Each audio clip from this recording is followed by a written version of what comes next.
कक्षा 10th क्षितिज पद्यखंड पाठ 2 तुलसीदास।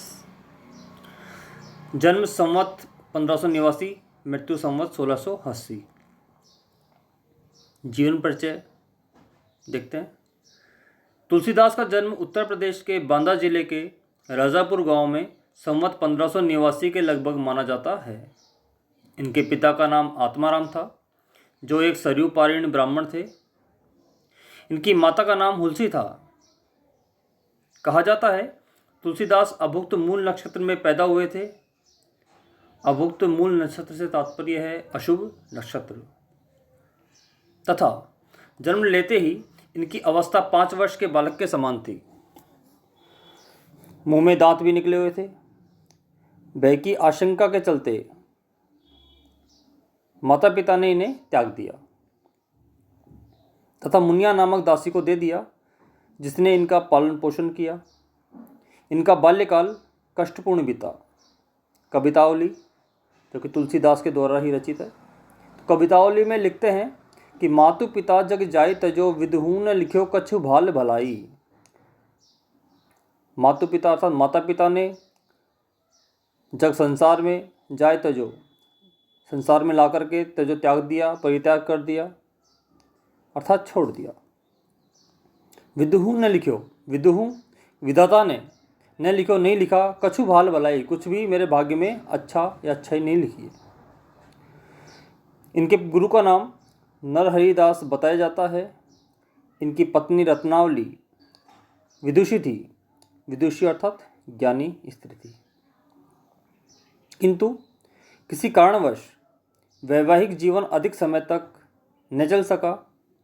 इन्होंने गृह त्याग कर दिया तथा घूमते घूमते अयोध्या पहुंच गए। वहीं पर संवत 1631 में इन्होंने रामचरितमानस की रचना प्रारंभ की। बाद में ये काशी आकर रहने लगे। जीवन के अंतिम दिनों में पीड़ा शांति के लिए इन्होंने हनुमान की स्तुति की, जो हनुमान बाहुक नाम से प्रसिद्ध है। इनकी मृत्यु के संबंध में निम्नलिखित दोहा प्रसिद्ध है कि संवत 1680 अस्सी गंग के तीर, श्रावण शुक्ला सप्तमी, तुलसी तजो शरीर। अर्थात संवत 1680 गंगा नदी के तीर यानी किनारे, गंगा नदी के किनारे पर श्रावण मास शुक्ल पक्ष की सप्तमी, तुलसी तजो शरीर, तुलसीदास ने अपना शरीर छोड़ दिया अर्थात उनकी मृत्यु हो गई। इन्होंने राम के अनन्य भक्त के रूप में दास्य भाव अपनाते हुए अनेक काव्य ग्रंथों की रचना की, जिनमें से निम्नलिखित प्राप्त हैं। रामचरितमानस, विनय पत्रिका, दोहावली, गीतावली, कवितावली, रामज्ञा प्रश्न, बरवे रामायण, जानकी मंगल, पार्वती मंगल, रामलला नैछू, वैराग्य संदीपनी तथा श्री कृष्ण गीतावली। तुलसी आदर्शवादी कवि थे। इन्होंने आदर्श चरित्रों का सृजन कर अर्थात उनका निर्माण कर हमें अपने दैनिक जीवन में उनके अनुकरण का संदेश दिया है। ये अवधी और व्रज दोनों भाषा के पंडित थे, अर्थात दोनों भाषाओं का इन्हें प्रचुर मात्रा में ज्ञान था, ज्ञानी थे। दोनों भाषाओं का शुद्ध और परिमार्जित रूप इन्होंने अपनाया।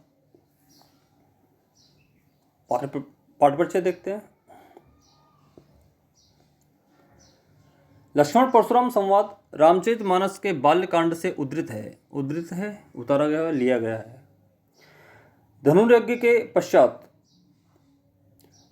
के पश्चात मुनि परशुराम श्री धनुष भंग का समाचार पाकर क्रोध में तमतमाते हुए वहां आते हैं, किंतु राम की विनयशीलता और विश्वामित्र के समझाने पर राम के शक्ति परीक्षण के बाद उनका क्रोध शांत होता है। परंतु इसी बीच लक्ष्मण और परशुराम के बीच व्यंग्योक्तियों से युक्त जो संवाद हुआ, उस प्रसंग को यहाँ प्रस्तुत किया गया है, इस पाठ में बताया गया है। परशुराम के क्रोध से भरे वचनों का उत्तर लक्ष्मण व्यंग्य वचनों से देते हैं। लक्ष्मण जहाँ विवादवत्सल है, वहीं श्री राम नीतिज्ञ एवं सौजन्य के प्रतिमान के रूप में प्रकट होते हैं। विश्वामित्र संतुलन बिंदु है। वे चरम क्रोध की दशा में परशुराम के आवेश को प्रशमित करते हैं अर्थात उन्हें शांत करते हैं। परशुराम का क्रोध वैसे अधिक हास्य का आलंबन बन गया है।